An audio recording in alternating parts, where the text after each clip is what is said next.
நம்முடைய இபாதத்துகள் விஷயத்துல அல்லாஹ்வை அறியும் விஷயத்துல நமக்கு அதிகம் ஆர்வம் இருக்க வேண்டும் என்பவர்களே. நாம தொழுகையுடைய விஷயங்கள்ல, பரதுடைய விஷயங்கள்ல சாதாரணமாக இருந்து விடுகிறோம். அல்லாஹ் நம்மை பாதுகாக்க வேண்டும். நாகூர் இஜ்மானை பத்தி எழுதுறாங்க.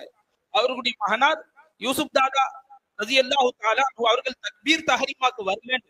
சர்க்கார் 3 நாள் அவங்கள்ட்ட பேசவே இல்லை. நாகூர் இஜ்மா 3 நாள் தக்பீர் தஹரீமாவுக்கு தம் மகனார் வரல. 3வது நாளும் கூப்பிட்டு சர்க்கார் என்ன சொன்னாங்க, பெருமானார் தடுத்து இருக்கிறாங்க. ஒரு சகோதர முஸ்லிம் 3 நாளைக்கு மேல பேசாம இருக்கக்கூடாது. அந்த அடிப்படையில உன்கிட்ட பேசுறேன்னு தவிர நீங்க செஞ்ச செயலை நான் பொருந்திக்கிறேன். அந்த அது போன்ற தரீக்கத்தில் வந்த நாம் ஒரு காலமும் சரியத்துடைய விஷயங்கள்ல இபாதத்துடைய விஷயத்துல விடவே கூடாது அன்பர்களே. அல்லாஹ் நம்மை பாதுகாக்க.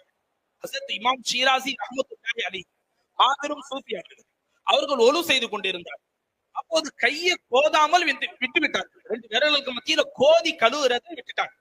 அப்போ ஒரு அசரீரி கேட்டுச்சு. ஒரு அசரீரி சத்தம், கைபின்னு சொல்லப்படக்கூடிய அசரீரி சத்தம் கேட்டுச்சு. ஷிராசி, என்னை நேசிப்பதாக நீ சொல்கிறாய், ஆனால் நான் யாரை நேசிக்கிறேனோ அவருடைய சுண்ணத்தை விட்டுவிட்டாய் என்றார்.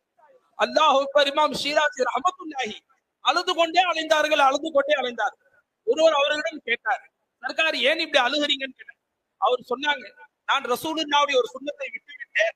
நாளை கியாமத்துல ரசூலுல்லாஹ் முன்னால் என் முகத்தை நான் எப்படி காட்ட வேண்டாம். என்ன சொன்னாங்க நண்பர்களே? கையை கோதி கழுவும் ஒரு சுண்ணத்தை விட்டதற்காக வேண்டி நான் வெட்கப்படுறேன். சர்க்கார் முன்னால் எப்படி என் திருமுகத்தை காட்டுவேன். நண்பர்களே, நாம் பருதுடைய விஷயத்துல எவ்வளவு மோசமான நிலையில இருக்கோம். அல்லாஹ் நம்மை பாதுகாக்க வேண்டும். நம்முடைய நாதாக்களுடைய வரலாறுகளை எடுத்துக்கோ.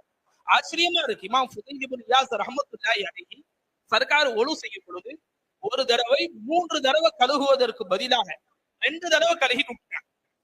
அன்று பெருமானார் ஸல்லல்லாஹு அலைஹி வஸல்லம் மனாமுல வந்து கேட்டார், ஃபுதைல், இன்னும் நீங்கள் ஒழு செய்யும் பொழுது என்னுடைய ஒரு சுன்னத்தை விட்டுட்டீங்களேண்டாங்க.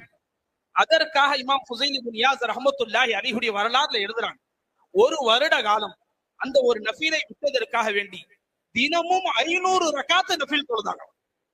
என்ன நண்பர்களே? நண்பர்களே, எனக்கு கதை சொல்ல நண்பர்களே, ஹக்கா சொல்ல வல்லாஹி சொல்லுகிறேன் நண்பர்களே. அந்த நாதாக்கள், இறை நேசர்கள், முஹம்மது ரசூலுல்லாஹ்வுடைய காதலர்கள். நண்பர்களே, நாம் அல்லாஹ்வை காதலிப்பதாக இருந்தால் அல்லாஹ் சொல்றான், நீ உள்ளால் உள்ளபடி வல்லாஹி என்னை காதலிப்பதால் என் ஹபீபை அல்லாஹ் தான். என் ஹபீப் எப்படியெல்லாம் நடந்து கொண்டாரோ அப்படி நட. அவங்க பேசும்போது எப்படி பேசுறாங்களோ அப்படி பேசு. அவங்க எப்படி உட்கார்ந்தாங்களோ அப்படி உட்காரு. ஏன்னா என் ஹபீபுடைய எல்லா நிலையையும் என்ன நண்பர்